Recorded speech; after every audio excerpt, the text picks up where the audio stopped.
What are we gonna do when we get back? What are we gonna do when we get back? I take a shower and hit the rack. Take a shower and hit the rack. Welcome to Charlie Mike.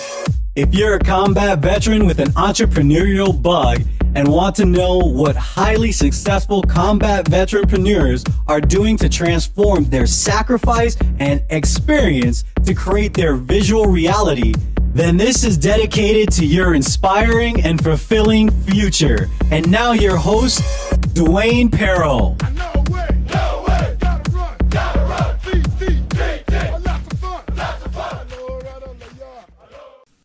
Invest in Yourself ebook is my free gift to you for listening to the show and becoming part of the CO Nation.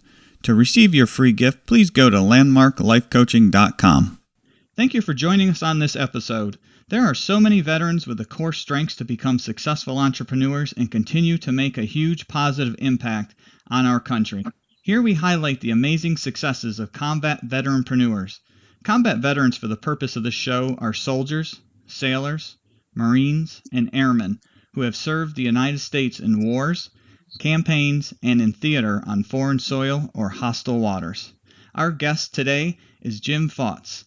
And Jim is a retired Special Warfare Commander with the U.S. Navy.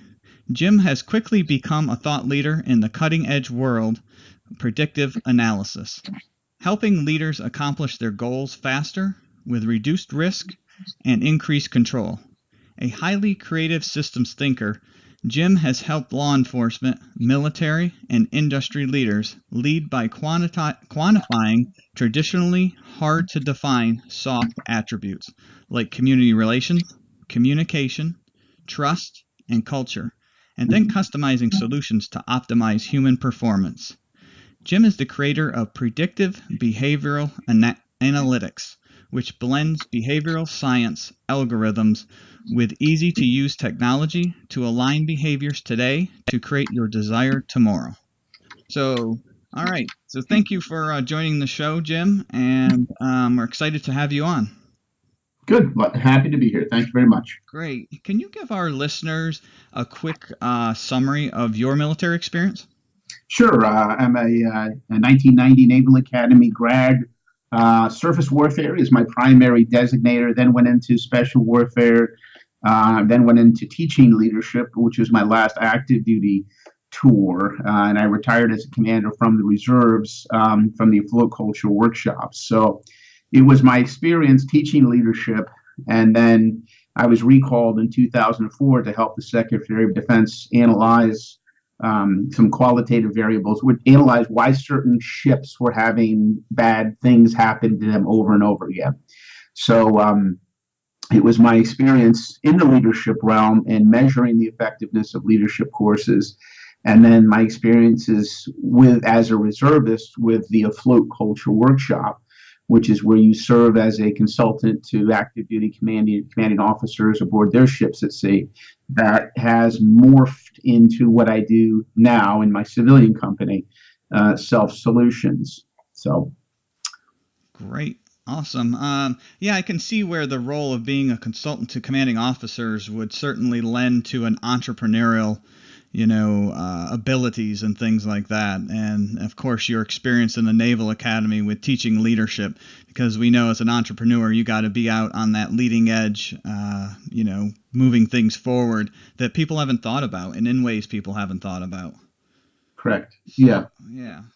So, Jim, can you tell us, tell our listeners about your business and that you've created utilizing your military experience? Yeah, we have a software company, and we create algorithms and software that do two things. Really, it's help diagnose organizations, and then applications to help employees develop. So it's technically under the category of human capital management software. So what it does is it wraps hard numbers around traditionally soft attributes like culture, leadership, and trust communications, and answers questions for executives, that executives wrestle with. Are we getting better or not? Are we moving the needle in the right direction? What's the relationship between my people and my profitability? Where am I most at risk, and what can I do about it? Wow, that's pretty impressive. I know working in a corporate environment, that is a struggle of, a lot of executive teams in how to keep their employees engaged and know the areas that they're actually, putting effort into, that it's making some kind of impact. Can you kind of explain how a typical client would use your software? Yeah, sure, absolutely. Yeah, so we can, since we own all the algorithms and code, we can customize it to fit the client's needs. So, but normally, what happens is a client comes to us with a problem and says, okay, what we're trying to figure out is what is the relationship between an engaged team, customer satisfaction, and the bottom line performance. So what happens within organizations, Dwayne, is, it's not that leaders are good or bad or, smart or not smart. They're just so close to the problem. That's why you need analytics to give you an objective opinion. So it's, Captain Kirk was the captain of the Star Trek Enterprise, but he needed Spock to help him out because Spock was that completely objective asset. So in the military, we would have in the Navy, it would be like having a, completely unbiased command master chief who could whisper into the ear of the officer, here's what's really going on the deck plates.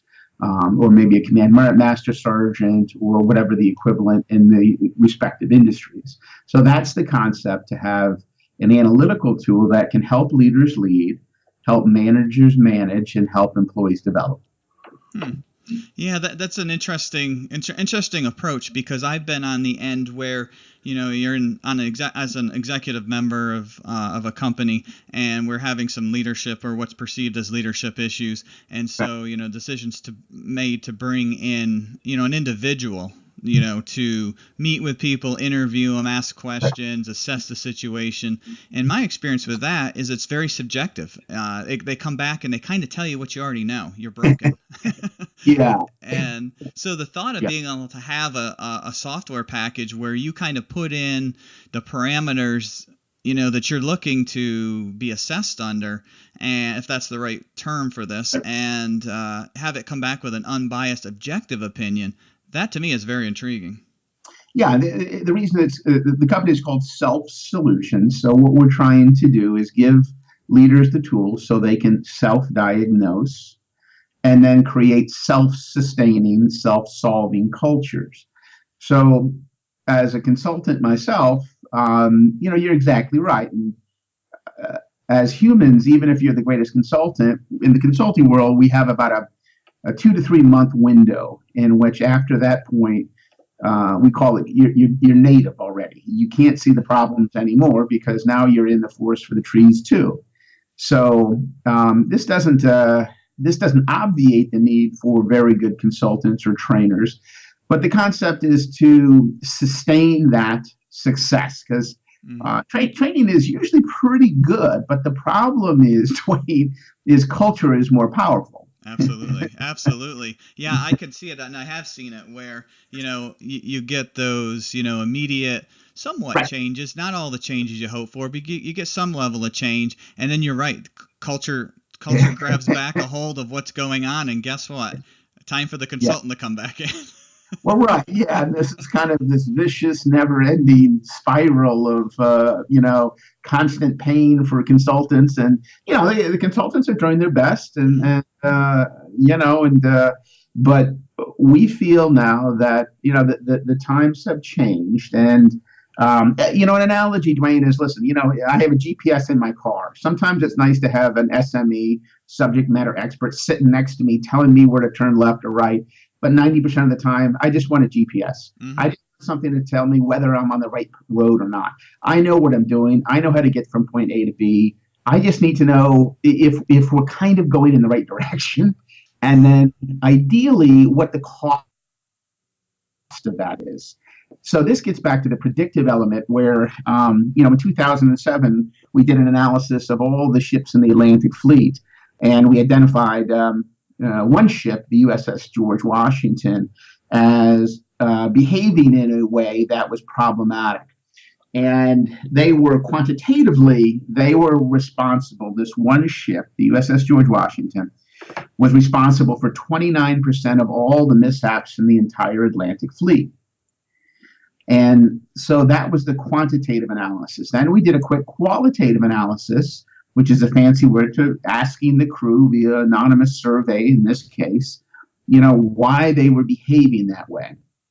And what we found out was very interesting. Two things. First of all, the USS George Washington was the most awarded ship in the Atlantic Fleet because they were extremely efficient at getting the job done. If you walked around, they would say, we're about warheads on foreheads. This is about getting the job done. We have a get her done culture, which is great, right? I mean, there's nothing wrong with it. That's what you want. However, they were also the most at-risk ship because one of the reasons they were the most efficient is they were violating safety procedures. And what you would hear is, we don't have time for stinking procedures. We're at war. Mm-hmm. And so if you had gone in absent that data, because they didn't know they were the most risky ship, they were getting rewards and medals and honors for, mission effectiveness. So if you had gone in as a trainer and said, we're going to train you on safety and operations now, it would have fallen on deaf ears because they're the fair-haired child of the Atlantic Fleet. Look, why are you talking to us? We're not sick. Yeah. But analysis, predicted that, this ship, if you're going to bet on a ship to have a problem, this ship is going to be a problem. And 6 months later, the USS George Washington had a $500 million fire, the biggest fire that the Navy's had in probably 40 years. 33 sailors almost critically burned to death. Commanding officer and executive officer fired.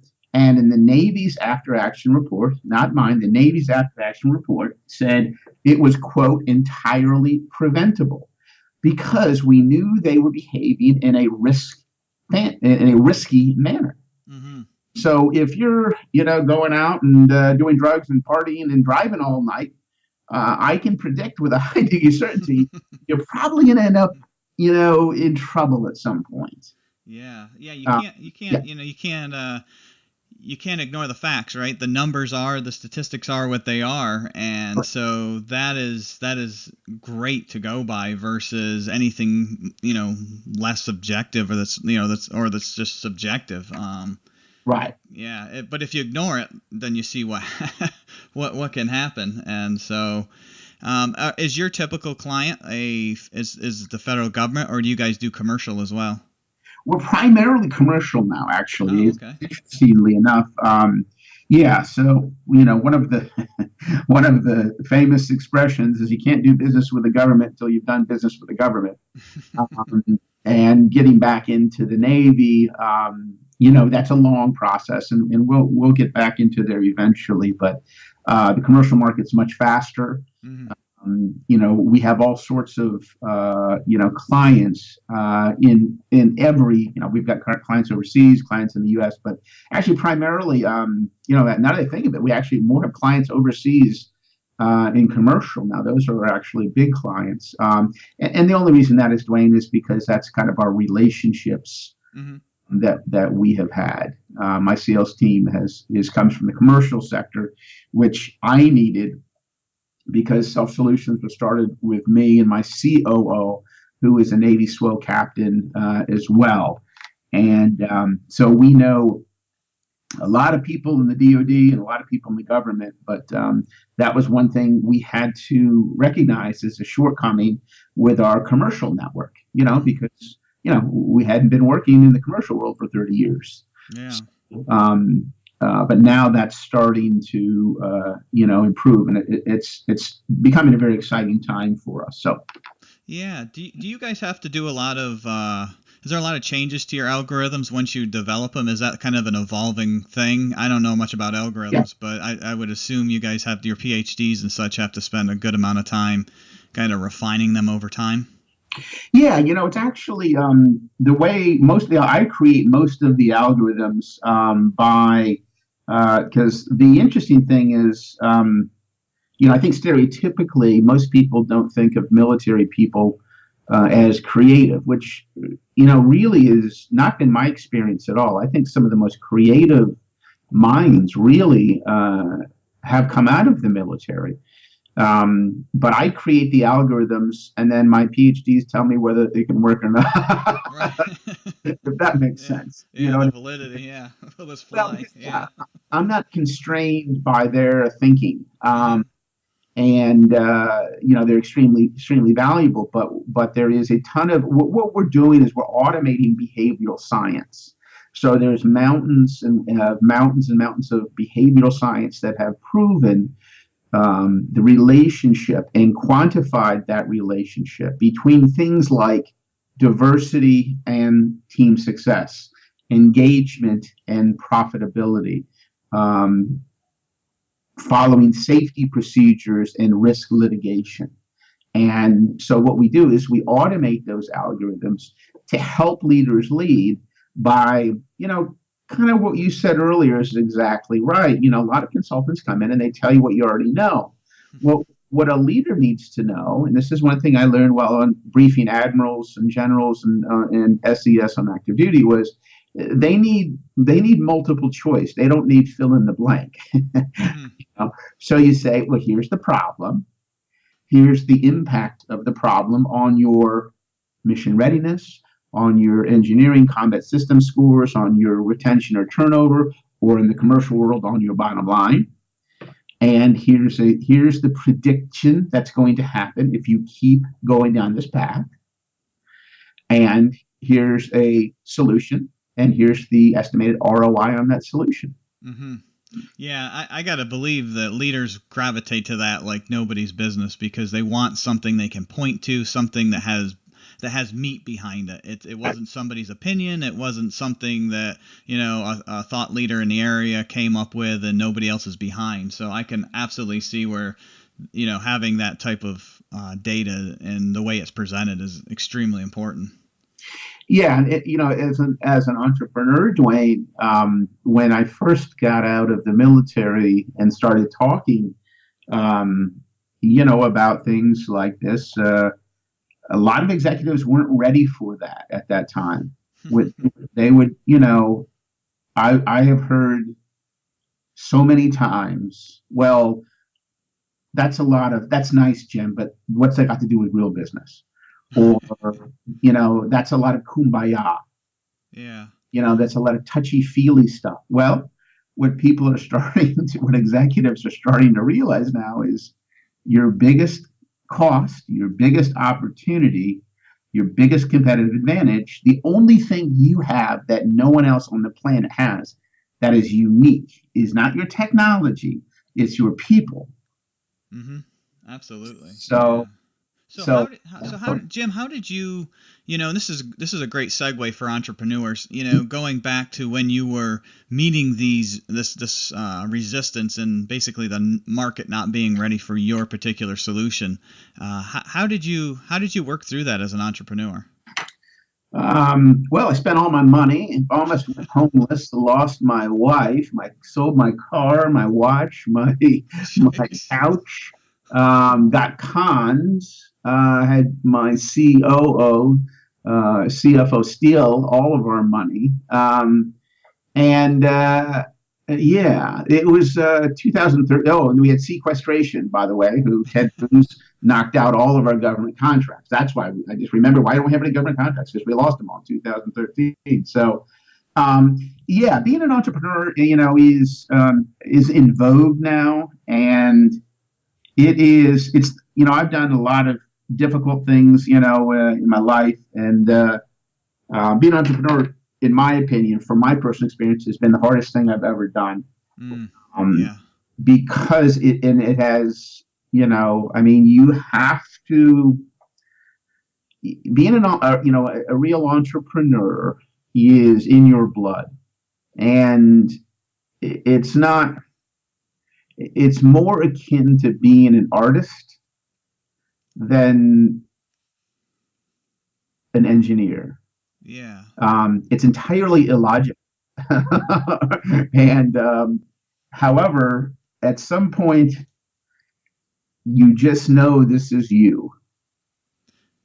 Yeah, that's a great comparison. I hadn't heard that, that it's entrepreneurs kind of very similar to being an artist, and I can see that right away as soon as you said it. I was like, that's kind of an aha moment for me. I'm like, yeah, that is exactly what it is. The whole starving artist. You Yeah, gotta, you right, gotta sell what you've created, right? And you hope right, somebody right, somebody sees the value. right. And so, yeah, that's a great comparison. We're gonna go ahead and take a quick Sure. commercial break, and we'll be right back. Landmark Life Coaching's vision is to be the nation's premier coaching partner for inspiring and empowering those in transition. They partner with courageous groundbreakers and transitioning veterans to create fulfilling and empowering futures that they desire. They have partnered with various entrepreneurs and transitioning veterans to leverage their core strengths and implement the framework for the future they always dreamed of. Could you or anyone you know benefit from a success partner to bring clarity to your future or their future?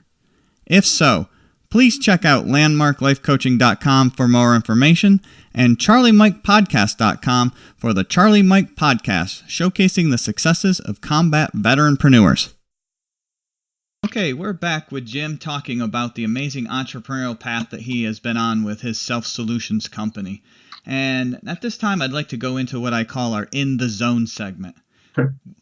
We all love when we hit that sweet spot or get that feeling that we're doing what we are meant to do or where we are meant to be. And just prior to our commercial break, Jim was talking about the comparison between an entrepreneur is very similar to being an artist, and I wholeheartily agree with that. That is an absolute aha moment for me in this conversation, and so it feeds well into our zone segment where Jim, it's the question to you is what was that point where you knew being an entrepreneur was meant for you?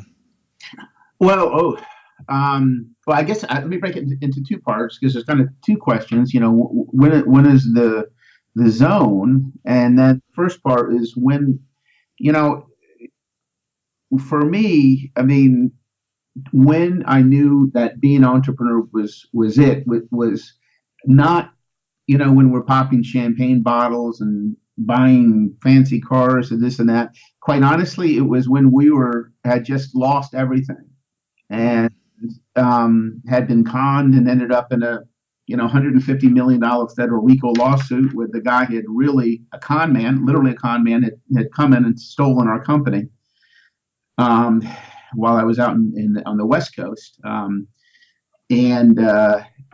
that was, that's the point, Dwayne, when most most smart people stop doing it. And then you realize this is, I can't. And this is not about money. This is about creating. It's about something that's in your blood, something that you feel has to get out. And I mean, I've had very tough arguments, let's call them, with my family members who are saying things like, well, why don't you just go back and, you had a great government job, you had a great commercial job, you were making X amount of dollars. Well, that's not what being an entrepreneur is about. I mean, it's just something that's in you. And, for me, I would feel, almost dead inside. Mm-hmm. I would feel, and maybe there's some psychology of not being loved enough as a child or something. That's probably part of it that makes you constantly want to prove the world wrong to some degree. But also, Dwayne, it's very important that I'm a big fan of Napoleon Hill. That was Napoleon Hill's Think and Grow Rich. That's probably been the most influential book I've ever read. And I recommend that to anyone who wants to do something beyond the normal path in life. And what Napoleon Hill talks about in his book, which is really the first business book I've ever written, the first self-help book written, is you have to give something in life. In other words, life rewards you proportionally to what you give. So if you go out and you try to steal from people, that's going to be a transaction. You might make a little bit of money in the short run, but you're never going to be successful or quote unquote rich. Rich doesn't mean just money. Rich means in who you are and your feelings and emotions and your self-actualization. So you have to, what our product does is we believe we are making the world a better place. We believe by creating data-driven, not drama-driven cultures, data brings humans together.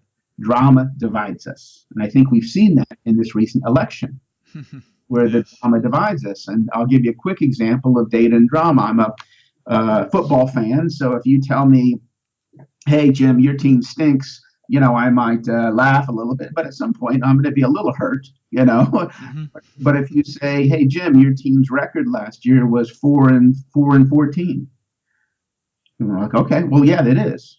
So that's not a pejorative, subjective comment. That's just the data, and the data allows us to get on the same page. Because if we can get on the same page, and if we can agree what the problem is, then there's no problem we can't solve.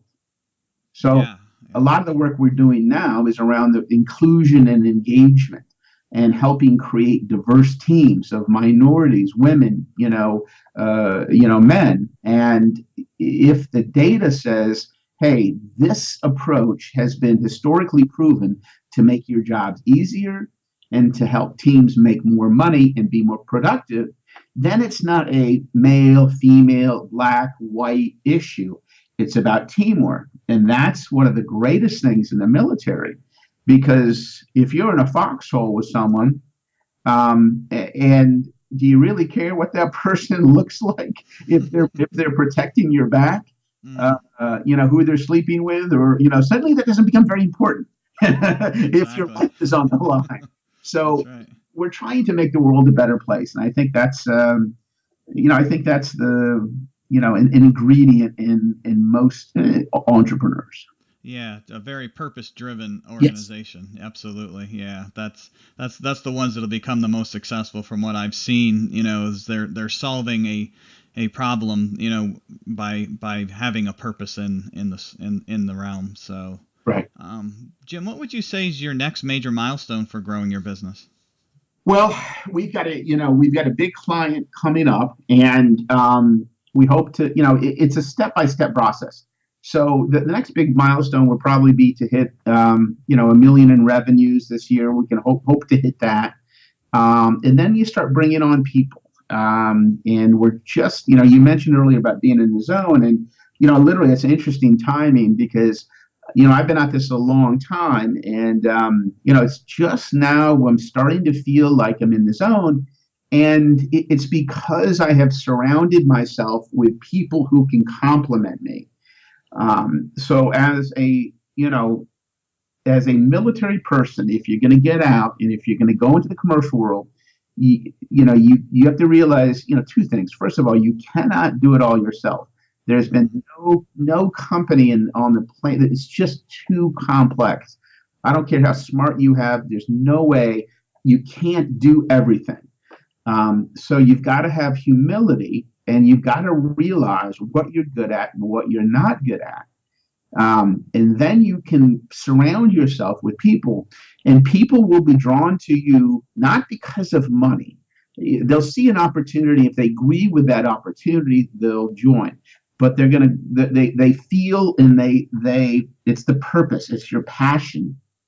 Mm-hmm. That's one thing we do very well in the military. We're good team builders. Mm-hmm. So that's an important attribute to take out, and a skill. What we're not so good at doing sometimes is, we know nothing about the commercial world. So you got to realize that right away. You know nothing about that. And that is very, very scary. I was, relatively successful in the military and in the government, but I like to learn. So I view this as a, third phase in life where now I'm learning about the commercial world. Mm-hmm. And now I'm surrounding myself with good people. So, at the end of the day, a business is, Simon Sinek's got a great TED Talk. So he says, 100% of your clients are people, 100% of your customers are people, 100% of your employees are people. And if you don't understand people, you don't understand business. Absolutely. Yeah, that's an amazing talk you did. I love that Yep. one. Yeah, we steal that a lot. Yeah, that's great information. Your experience is absolutely going to be very valuable to the listeners of the show. Because sometimes we just hear the successes, right? It's it was tough, but I was successful. You're able to relay some experience that's not so great for people, but it's reality, right? Hey, Yeah, yeah. Go ahead. Right. Yeah, no, yeah, we a little hiccup there. Sorry about that. Yeah, no, absolutely. Uh, yeah, I mean, being an entrepreneur, a real, I mean, it is I mean, there's nothing easy about it.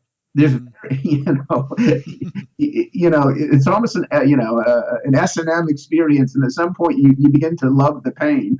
Right. So because and if you think as an entrepreneur everyone's going to be working for you, that's not the way it works. It's the So other way around. it's the other way around. And I was laughing with my COO about that. And I said, what, when do we start getting, when do people start saluting us like they did in the military? And it's like, Right. that's not really happening. You got to deal with these darn clients now, Right. So, Yeah, but you don't get to just leave it at work, right? And so you right. work is life. It's a way of life. And so as an entrepreneur, you're with it. It's your baby. You're with it 100%. So Yep, yeah. that's exactly right, and it has impacted my relationships, and I'm just now after 3 years of doing nothing but pretty much being a monk and living this, and that I'm just now starting to regain a somewhat of a social life, somewhat of a health life, and one of the things that someone told me, and actually I violated this now. I read an article years ago, and what I think that's important, Dwayne, I want to communicate this because you brought it up right now. Just reminded me of something. Is I read an article and years ago, and basically it says, owning a small business or being an entrepreneur can kill you, and it literally can, because you become so obsessed with it. Nothing else matters, and that your health, fluctuates. So as an entrepreneur, you've got to kind of discipline yourself not to do the business, but to not do the business at times. If that makes sense. Yeah, You- yeah. There's a whole book out on trying not to try, right? It's oh, I like that. Yeah, you got to try not to, feel like that you have to take it all on. And you really, I think what you brought up earlier is you're not going to do this in a vacuum. You're not going to do it by yourself. You right. got to build that network, a team of people around you.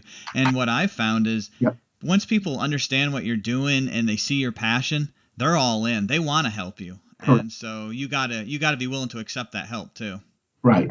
Yeah. Yeah. Yeah. No, you're absolutely right. And what'll happen. The reason it takes so long. I mean, Amazon was in the red for 8 years. They didn't make a profit till 8 years. Now, arguably the most successful company on the planet. But it's you have to surround yourself with people, and for every 100 you meet, maybe one will make it with you. For a variety of reasons. I mean, this is not easy stuff. You're running a marathon. It's a long marathon. If it were easy, everyone would do it. And, and I'm talking, this is you're talking about software, new products, and a new market and everything. So that's arguably the most difficult part of being an entrepreneur. So, I don't want to dissuade anyone from it, but, if you don't like the hard times, I mean, it's rather naive to expect everything to just immediately go your way. I mean, it's just not it's not in any relationship the way it works. It's not the way of anything worth doing in life, is usually pretty hard. Exactly. Yeah. If it's not hard, it's probably not gonna be worth your time anyway. So, yeah. So as we're coming to a close here, Jim, this has been an amazing conversation. I wanted to give you an opportunity to let our listeners know how they can get in contact with you or learn more about your business. They can. The name of the company is Self Solutions, and it's www.selfsolutions.com. I'm on LinkedIn, and my email is J as in Jim, last name is Pfautz, P as in Peter, F as in Franklin, AUTZ.com. At selfsolutions.com. J Pfautz at selfsolutions.com. As I said, I'm also on LinkedIn. That's got my things, my contact info, and I'm happy to help anyone anytime. With whatever I can do. Okay, great. Well, thank you again for being on the show, and most importantly, thank you for your service to our country. Remember, loyal listeners, we are the home of the free because of the brave.